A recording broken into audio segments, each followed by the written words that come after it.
You'll recall that when I was 8 years old, my mother abandoned me. She sent my brother and sister and I to the store to get some groceries, and when we came back, the house was empty and my mom was gone, and I didn't see her again for 40 years. Now, I thought that I had dealt with that pretty well. As an adult, it didn't really bother me that much. I felt that I had really handled it well. It wasn't until I started going through the steps of authentic forgiving that I realized that I hadn't dealt with it as good as I thought, and that I was still feeling some of the pain and the emotional burden of my mother abandoning me. One of the most important things that I did is acknowledge and accept that I was hurt. Acknowledge and accept that I was feeling some of that pain. And acknowledgement and acceptance becomes really important because sometimes we are aware of how not forgiving is affecting our life. We have the desire to forgive, but we really don't give ourselves permission to forgive. And that's exactly what this step is all about. To acknowledge that it hurts, acknowledge that this is hard, and then give yourself permission. Here's 10 things that you can do in this step of acknowledgement and acceptance to help you along your way to really relieve yourself of the emotional burdens that come from not forgiving. Now, these are easy things to do, but it requires that you pay some seriousness to these steps. So the number one thing that you can do is this. Acknowledge that you have been hurt, offended, betrayed, criticized, put down, whatever has happened to you, whether it is done by someone else or done by yourself, that you've offended yourself, you've done some stupid things. Acknowledge that you've been hurt. Now, for men, this is a very important step because sometimes we're not willing to acknowledge that we've been hurt. I suffered from this for many, many years. As a man, I just wasn't willing to acknowledge that my mother leaving me had hurt me as much as it did. There might be things in your life as well that you're just unwilling to admit that you're hurt and offended, like you're wearing some badge of courage. You don't need to wear that badge of courage any longer. You can acknowledge and accept it, and this helps you recognize that something needs to be done. The second thing I'd like you to consider is to acknowledge the pain. Not only just acknowledge that you've been hurt, acknowledge that this is painful, that it's enough pain that you need to do something about it. Number 3, acknowledge that there needs to be a change. That when you put all of this together, all of the steps that we've been talking about, everything that I've spoken about, the benefits of forgiving, what the impact of not forgiving is, just to acknowledge that there needs to be a change. The other thing that I want to bring up again is that I would like you to acknowledge that you may need to now overcome your sense of fairness.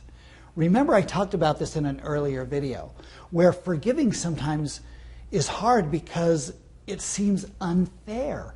It seems unfair that you would have to forgive someone for something that they have done wrong when you haven't done anything wrong. Why can't they come to you and say they're sorry and make it all right?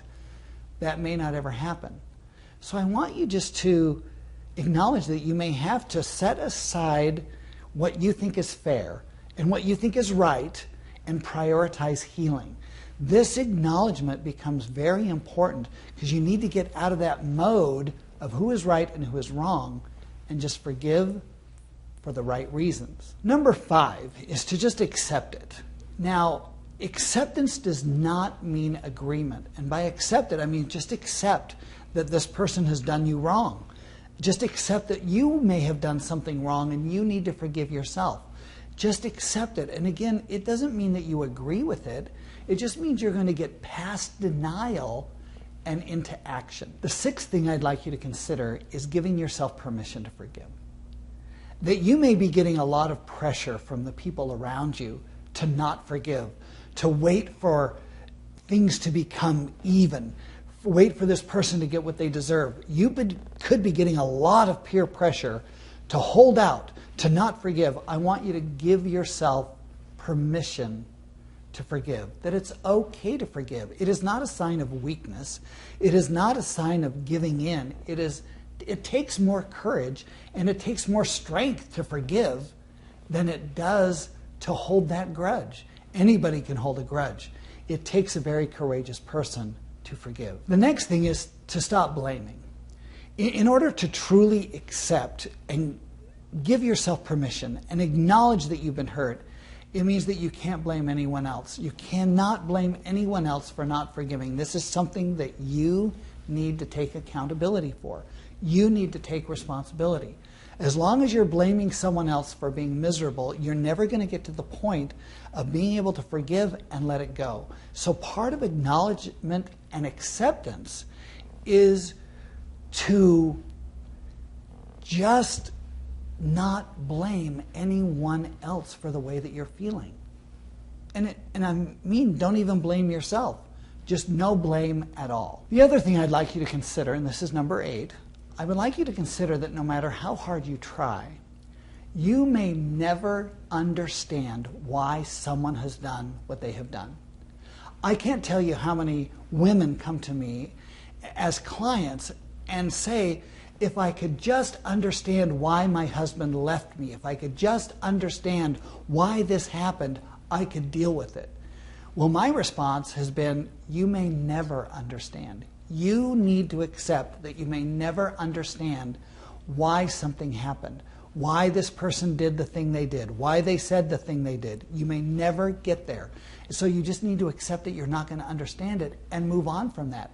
If you are waiting for clarity, if you are waiting for understanding, you're going to be waiting a long time. And as long as you're waiting, you're going to be in pain. So just accept that you may not ever understand that. So the 9th thing in acknowledgement and acceptance is this. I want you to accept and acknowledge that you and you alone have the power to forgive. This is a choice that you can make. There is nothing that has happened to you that you say, I could never forgive. Well, yes, you can. And as soon as you make that decision, you're going to feel some liberating power. You're going to feel emotional freedom. I want you to recognize that you have the courage, the strength, and the power to forgive. This is something that you can do. The last thing in this section, the last thing in acknowledgement and acceptance is this. I want you to acknowledge and accept that you cannot compel anyone to give you an apology. Whether it is one of your children, whether it is a spouse, a colleague, a coworker, a boss, a friend, whoever it is, you cannot compel them to apologize.